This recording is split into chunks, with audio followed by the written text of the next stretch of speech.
स्वागत है आपका हमारे एक नए वीडियो में। अभी 21st सेंचुरी की शुरुआत में भी हमारे लिए स्पेस ट्रैवल एक बहुत ही मुश्किल काम है। स्पेस में प्लैनेट्स और मून्स के बीच की दूरी की वजह से हमें वहां तक जाने में काफी वक्त लगता है। आज भी हमें चांद तक किसी हैवी पेलोड को भेजने में 3 दिन और सबसे पास के प्लैनेट मार्स तक भेजने में 8 महीने लग जाते हैं। और बात करें जुपिटर और सैटर्न जैसे प्लैनेट्स की तो इसमें हमें सालों लग सकते हैं।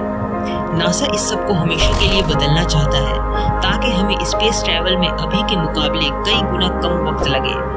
अगर बात करें मंगलयान की तो इसे मार्स तक पहुंचने में 9 महीने लग गए थे, लेकिन अभी नासा के पास एक ऐसा प्लान है जिससे अब हमें मार्स तक पहुंचने में लगेंगे सिर्फ और सिर्फ 100 दिन। नामुमकिन सा लग रहा होगा, लेकिन इस नामुमकिन काम को नासा ने मुमकिन कर दिखाया है। दरअसल नासा 2 ऐसे न्यूक्लियर पावर्ड रॉकेट्स पर काम कर रहा है जिनकी स्पीड दुनिया के सबसे एडवांस्ड और वेल डेवलप्ड फैल्कन रॉकेट्स से भी 5 गुना ज्यादा है। जिसका मतलब जहां प्लूटो तक का सफर तय करने में न्यू होराइजन स्पेसक्राफ्ट को 10 साल का समय लगा था, वहीं अब हमें ये सफर पूरा करने में 4 सालों से भी कम का वक्त लगेगा। लेकिन क्या आज के टेक्नोलॉजी से इस स्पीड को अचीव कर पाना सच में संभव है भी या नहीं, और अगर है तो आखिर नासा कैसे इस नामुमकिन से लगने वाले काम को मुमकिन करेगा, आइए जानते हैं। तो आज के मॉडर्न रॉकेट्स में हम केमिकल कन्वर्शन इंजन का इस्तेमाल करते हैं। इसमें होता ये है कि इंजन में एक कंट्रोल्ड और कंटिन्यूअस एक्सप्लोजन क्रिएट होता है जिसके मदद से रॉकेट को स्पेस में लॉन्च किया जाता है।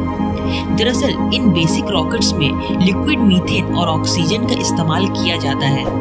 इन दोनों लिक्विड्स को एक कंबशन चेंबर में डाला जाता है जिसमें इनके कंबशन से एक एक्सप्लोसिव रिएक्शन प्रोड्यूस होता है जिससे निकलने वाले हीट को रॉकेट्स के नीचे लगे एक कोन शेप नोजल से तेजी से बाहर निकाल दिया जाता है। और जैसा कि हम जानते हैं न्यूटन के 3rd लॉ ऑफ मोशन के मुताबिक every action has an equal and opposite reaction, तो यही नीचे की तरफ निकलती एनर्जी रॉकेट को ऊपर की तरफ पुश करती है और इस फोर्स को हम थ्रस्ट कहते हैं। एक रॉकेट इंजन जितना ज्यादा थ्रस्ट जनरेट करेगा, रॉकेट उतनी ही तेजी से ऊपर जाएगा। लेकिन इस टेक्निक के कई सारे डिसएडवांटेजेस भी हैं। दरअसल लिक्विड फ्यूल को जलाकर एनर्जी प्रोड्यूस करना एक बहुत ही इनएफिशिएंट तरीका है जिसमें हम फ्यूल का सिर्फ 1/3 हिस्सा ही एनर्जी में कन्वर्ट कर पाते हैं। साथ ही इन केमिकल रॉकेट्स को मैन्युफैक्चर करना भी काफी एक्सपेंसिव होता है। इन रॉकेट्स की दूसरी सबसे बड़ी प्रॉब्लम है कि इनकी मदद से स्पेस ट्रैवल करना काफी स्लो और टाइम कंज्यूमिंग प्रोसेस है। आज के बेस्ट रॉकेट फैल्कन हेवी से भी मार्स तक जाने में हमें 7 महीने लग जाएंगे। इतने समय तक जीरो ग्रेविटी में रहने से ह्यूमन बॉडी पर बहुत ही बुरा असर पड़ता है। तो ऐसे रॉकेट से इंसानों को मार्स पर भेजना काफी मुश्किल है और इन्हीं सब वजह से नासा के पास एक ब्रिलियंट आइडिया है। NASA department of energy DOE के साथ कोऑर्डिनेट करके न्यूक्लियर पावर्ड रॉकेट्स इंजन तैयार कर रहा है। नासा के पास फिलहाल 2 तरह के न्यूक्लियर पावर्ड इंजन्स के डिजाइन भी हैं। पहला न्यूक्लियर थर्मल रॉकेट इंजन और दूसरा न्यूक्लियर इलेक्ट्रिक रॉकेट इंजन। एक न्यूक्लियर थर्मल रॉकेट इंजन काफी हद तक केमिकल इंजन्स जैसा ही होता है, लेकिन ये 2 गुना ज्यादा इफिशिएंटली एनर्जी प्रोड्यूस कर सकता है। ये इंजन सबसे पहले न्यूक्लियर रिएक्शन से काफी मात्रा में हीट प्रोड्यूस करता है और फिर जैसे ही लिक्विड नाइट्रोजन को एज अ फ्यूल रिएक्टर के बीच में से पास किया जाता है, वैसे ही ये लिक्विड हाइड्रोजन हीट के वजह से गैस में कन्वर्ट हो जाता है और हाई स्पीड में रॉकेट के नोजल से बाहर आ जाता है।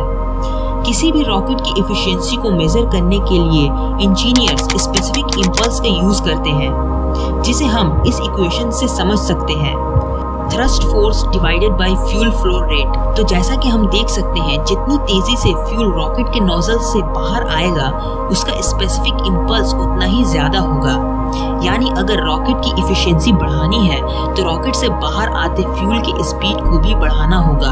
नॉर्मल कंबशन इंजन्स में फ्यूल की स्पीड होती है 4 किलोमीटर पर सेकेंड, वहीं एक न्यूक्लियर थर्मल रॉकेट इंजन में हाइड्रोजन 8 किलोमीटर पर सेकेंड की स्पीड से बाहर आता है, यानी 2 गुना ज्यादा स्पीड से। यानी स्पेसिफिक इंपल्स और एफिशिएंसी भी 2 गुना ज्यादा होगी। अब आइए बात करते हैं दूसरे डिजाइन के बारे में, यानी न्यूक्लियर इलेक्ट्रिक रॉकेट इंजन। इसमें न्यूक्लियर एनर्जी का यूज करके पहले इलेक्ट्रिसिटी बनाई जाती है, फिर जेनॉन एटम्स को आयोनाइज करके इन्हें नोजल से बाहर निकालकर एक्सेलरेशन जनरेट किया जाता है और इन बाहर निकलते जेनॉन की स्पीड 40 किलोमीटर पर सेकेंड की होती है, यानी न्यूक्लियर थर्मल रॉकेट से भी 5 गुना ज्यादा। और इसीलिए नासा के वैज्ञानिकों के मुताबिक हम इन न्यूक्लियर इलेक्ट्रिक इंजन्स का इस्तेमाल करके आराम से 100 दिनों में मार्स पर पहुंच सकते हैं। लेकिन इस टेक्नोलॉजी का इस्तेमाल ऑलरेडी नासा के कई सैटेलाइट्स में हो चुका है, तो आखिर अभी तक हम इस न्यूक्लियर इलेक्ट्रिक इंजन्स की मदद से लोगों को मार्स पर क्यों नहीं भेज रहे?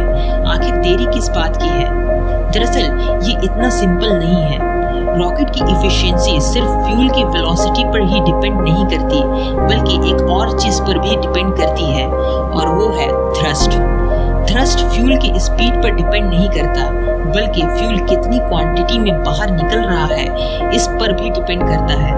इन आयंस इंजन्स में फ्यूल के तौर पर इस्तेमाल किए जाने वाले जेनॉन की स्पीड तो ज्यादा होती है, लेकिन क्वांटिटी बहुत ही कम होती है, और इसीलिए आयंस इंजन से बना रॉकेट अर्थ से लिफ्ट ऑफ भी नहीं कर पाएगा। जब तक रॉकेट स्पेस में ना पहुंच जाए तब तक ये आयंस इंजन्स इफेक्टिवली काम नहीं कर सकते। लेकिन सिर्फ यही एक प्रॉब्लम नहीं है, इन न्यूक्लियर इंजन्स में highly radio active uranium isotopes का भी इस्तेमाल किया जाता है, जो कि किसी भी तरह के हादसे के वक्त एस्ट्रोनॉट्स के लिए एक बहुत ही बड़ी मुसीबत बन सकती है। और इन्हीं सब रिस्क फैक्टर्स की वजह से रशियन स्पेस एजेंसी रोसकॉस्मोस ने अपने रॉकेट्स में न्यूक्लियर एनर्जी यूज करने का प्लान पूरी तरह से खारिज कर दिया है, और यूएसए ने भी रॉकेट्स में न्यूक्लियर फ्यूल के यूज को काफी हद तक रिस्ट्रिक्ट कर दिया है। यानी जब तक नासा न्यूक्लियर एनर्जी जनरेशन को कम्प्लीटली सेफ नहीं बना देती, वो हर स्पेसक्राफ्ट में न्यूक्लियर एनर्जी का इस्तेमाल नहीं कर सकती।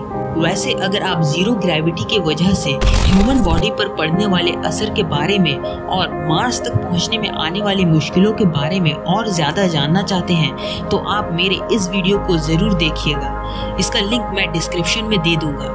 आज के इस वीडियो में बस इतना ही। मिलते हैं किसी और वीडियो में।